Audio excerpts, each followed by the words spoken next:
Hey beautiful people, it's Natalie. Welcome back to my channel. So today I'm going to be starting a new series with you guys. I'm really excited. I really hope you guys enjoy these.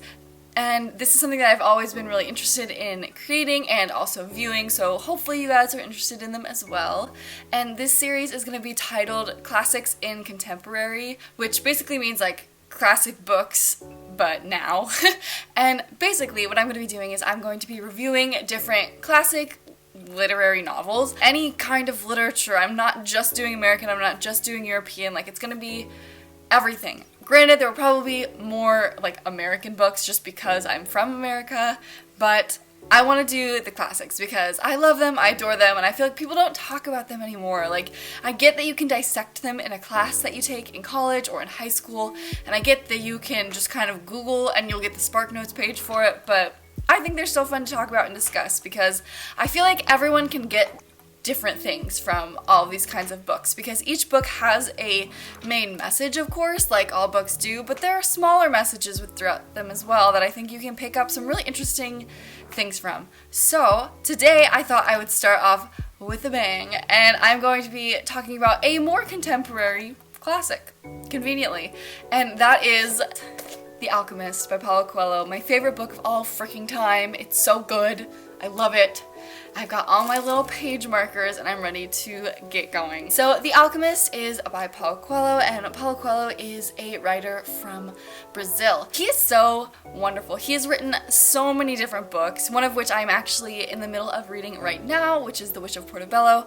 But Paulo Coelho is really famous and really well known for this book specifically, The Alchemist. It is definitely, you know, his big hit, and he actually wrote this when he was in his 40s or nearing his 40s. It was published when he was 40, and he didn't really know what he was doing with his life at the time, and he was kind of like, you know what, I want to write this story, it has a lot of meaning to me, I have a message I want to present to the world, and this is what he got. This is what he came up with. And this book has inspired so many people. I remember having to read this in school back when I was a freshman in high school, and I still have people like my sister and even friends and family members that are younger than me that have to read this book still. So the hype for this book is not short-lived, and I know it will live well beyond Paulo Coelho's years, and I am just so excited to be discussing it with you guys today. So a brief synopsis of The Alchemist is that it follows a shepherd boy named Santiago, and he has always wanted to travel and always wanted to be someone that can see the world. And so he is a shepherd, and that's what he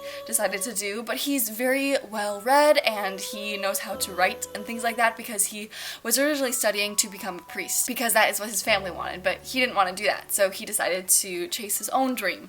But as he's gotten older and he's changed, he started having this reoccurring dream, and in this reoccurring dream he basically sees a little boy that is guiding him to the pyramids in Egypt, and the little boy is saying, if you follow the omens and you go to the pyramids, you will find this treasure and it will be like wonderful and it'll make you, you know, rich beyond your wildest dreams.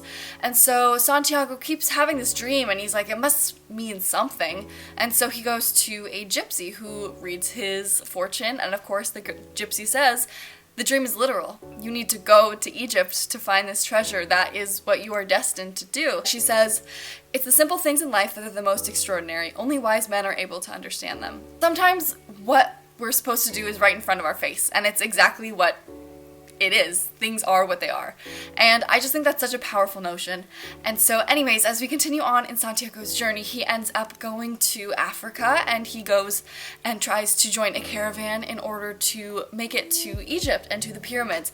And throughout his journey, he meets so many different people, and he meets such interesting characters, and these characters all are so symbolic of different places we all are in our lives, and the different places and mindsets we can get into when pursuing our dreams. And the big turning point, I guess, in the whole book is towards the beginning when he meets Melchizedek, who is the king of Salem, and he is the one that actually encourages Santiago to take up this dream and to follow the omens and to go with what the universe is telling him. He explains that this dream to go to the pyramids to find his treasure is his personal legend, and a personal legend is your absolute purpose in life. It's what you were born to do. The King of Salem is the one that says, when you really want something, when you truly want something, the universe will conspire in order to help you achieve it. And I mentioned this in the book that I actually just published, and because that has always stuck with me so much. If you really want something, the universe will help you to get there. I think that's a perfect definition of the law of attraction and what that is, and the idea that if you can visualize something and imagine it and just ache for it so completely and desperately, you will get it. You know, the world is on your side. You just have to help it out a little bit. And so this book is just about Santiago's journey throughout following his personal legend, and it is amazing. And I think it's so cool that we have such dynamic characters, and we also have very stagnant characters. We have a lot of static characters within this book as well, and I think it's interesting to see the difference and to see, you know, Santiago and how quickly and thoroughly he grows and develops, and all of these other characters, some of which that stay caught up in their own mindsets and their own way of following what they're supposed to do, and people that are just as fluid as he is. And so one of my favorite characters in this book, besides the King of Salem, is actually the Alchemist himself, because the Alchemist is kind of just a go-with-the-flow sort of guy. I mean, he's a little nutty in certain situations. He actually first meets Santiago basically when he points his sword at him and is like, hey, like, I'm threatening you, how are you going to respond? And it's really cool because I think it's the people that can think outside of the box and that can kind of just try to listen to the world around them that are the wisest and that seem to have the most, like, worldly knowledge. And the Alchemist is exactly that. And I think he is just such a unique character, and the ways that he pushes Santiago out of his comfort zone is phenomenal. One of my favorite scenes in this book completely is the scene where Santiago turns himself into the wind in order to save himself and the Alchemist from the group of bandits in the desert, and he does this by being forced into it, really. The Alchemist says, oh, Santiago, this man, he's an alchemist, and he can, you know, he can turn himself into the wind, and if we can prove that he can turn himself into the wind and that he is an alchemist by doing that, you have to let us go. And the bandits are like, yeah, okay, like, there's no way in heck you're ever gonna, like, turn yourself into the wind, so sure, this will be funny. And he does it.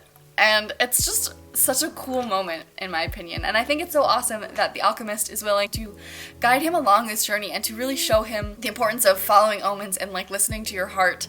And he does that literally. He literally tells Santiago, listen to your heart. You have to keep your ears open to your heart to be able to hear it. You can't be closed off in fear or anger or sadness. You have to just keep listening, because then you will know what it is trying to tell you. And I could go on about this book, honestly, for hours. Literally for hours. But I will not do that. I will not go over every single sticky note I have in this book, but it is just so amazing. And there's so many good lines in this book that just inspire me so much, so I will read a few of my favorite quotes for you guys. So on page 76 of the 25th anniversary edition, intuition is really a sudden immersion of the soul into the universal current of life. On page 92, in his pursuit of the dream, he was being constantly subjected to the tests of his persistence and courage, so he could not be hasty nor impatient. On page 164, where your treasure is, there will also be your heart. Page 60, every blessing ignored becomes a curse.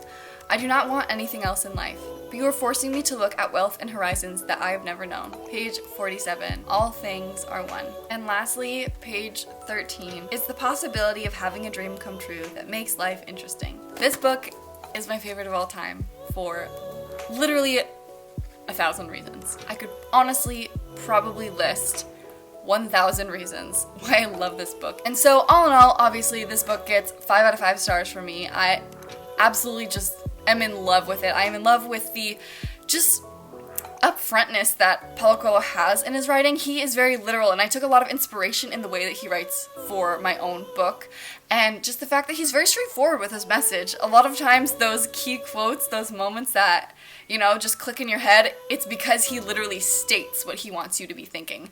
And I don't think there's anything wrong with that. I agree that dramatic punchlines are sometimes very, very, you know, poetic, and they can be wonderful, but I definitely think I gravitate towards writers that are more upfront and just more blunt with their messages. I think that's important. I think sometimes we kind of need that little slap in the face saying, like, hey, like, wake up, this is what I'm trying to say.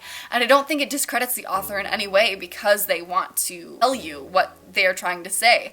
I don't think that makes writing less valuable or less enjoyable. Like I said, it might not make it quite as poetic and quite as, I guess, traditionally beautiful writing as other people, but I still think that it's great. And I think we need those kinds of books in the world, because not everyone is going to read a important moment in a book and be able to relate to it perfectly. Not everyone's going to be able to have that certain scene in a book that so many people are moved by relate to their life and their history and their experiences. And so sometimes you just need an objectively stated line that ties everything together. And I think Paulo Coelho does that beautifully, not just in The Alchemist, but in some of his other books as well. I have not read all of the other ones, but I'm sure they're all just as inspiring and just as wonderful. I really hope you guys like this review that I've done for The Alchemist by Paulo Coelho, and if you guys are at all interested in picking up this book, I highly recommend it. I will leave a link to it on Amazon down below so you guys can check it out.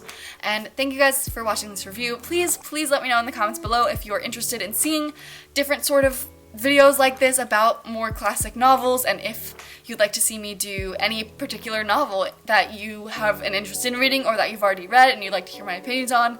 Just leave titles down below in the comments, guys. I will totally check them out and I will compile a list for future videos. Thanks again for watching. I love you guys. You are the absolute best, and I will see you guys in my next video.